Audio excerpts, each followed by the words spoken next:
próxima oportunidade.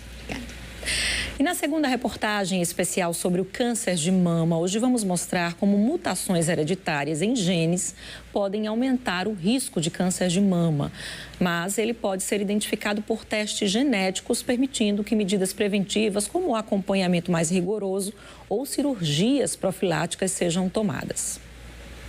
Foi um choque muito grande, né? Porque até então eu não acreditava que aos 35 anos eu pudesse ser acometida com um câncer de mama. Foi há 7 anos. Em 2018, a Ruth descobriu o câncer de mama. Em um exame de rotina, né?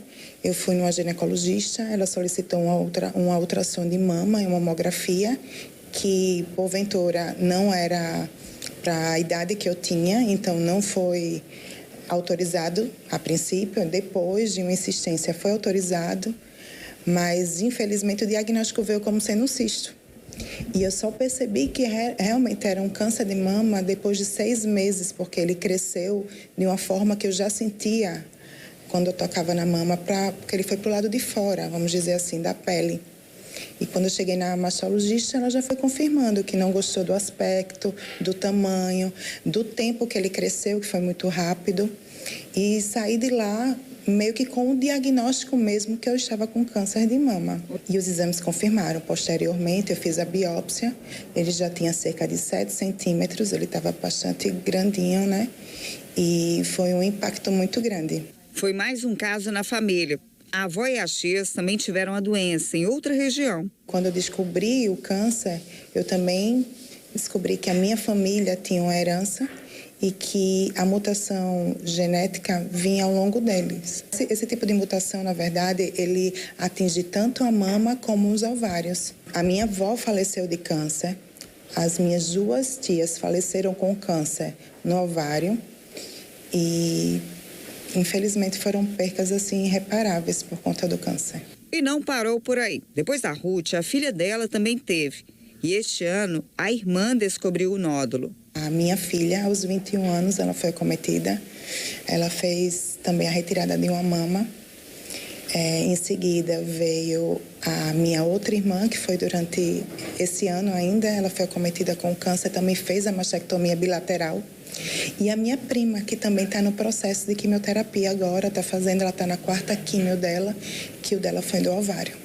A explicação para tantos casos na mesma família vem das mutações genéticas, alterações em genes que são herdadas e podem aumentar o risco de desenvolver a doença.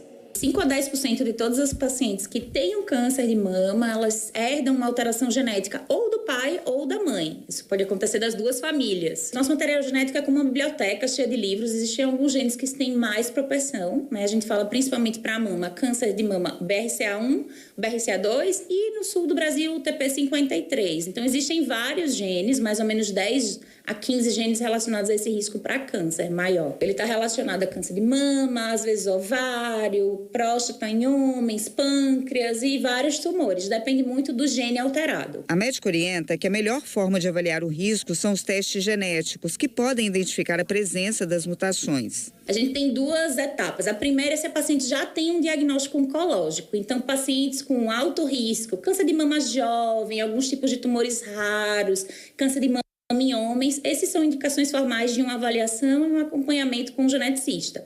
E uma outra situação é quando eu tenho uma alteração genética na família e eu posso fazer o que a gente chama de teste em cascata. São pessoas saudáveis que podem ter risco genético de ter herdado essa mutação. Aí é o melhor cenário, porque eu faço prevenção, eu consigo reduzir de forma significativa o risco desses pacientes. O teste genético ele é simples de ser coletado, mas é um exame complexo de interpretação. Tá? Então, o teste genético, em geral, pode ser por saliva ou sangue. A avaliação envolve processos complexos com outros médicos. Se algo errado for identificado, o acompanhamento é intensificado. Depois do diagnóstico, a gente vai traçar um acompanhamento e ações de redução de risco, com exames periódicos, indicações muitas vezes de procedimentos que possam reduzir o risco e até medicações. Mamografia, ressonância, indicação de avaliações mais precoces, com idades menores do que era o esperado para a população em geral. Em alguns casos, cirurgias preventivas também devem ser consideradas. A gente chama hoje de cirurgia redutora de risco. Então, para genes de alto risco, como BRCA1, BRCA2, a gente sim tem procedimentos que vão reduzir o risco geral da mulher desenvolver câncer. Então, pode ser retirado, às vezes, as mamas e, principalmente, ovários e trompas, que têm mais dificuldade de fazer esse diagnóstico do câncer de ovário. Cada caso é um caso e essa individualização é sempre muito importante, também considerando a idade e o próprio desejo da mulher.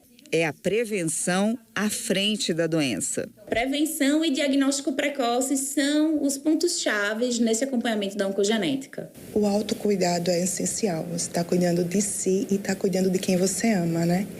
E, assim, saber que eu carrego essa mutação genética faz com que eu esteja à frente da doença, um passo à frente.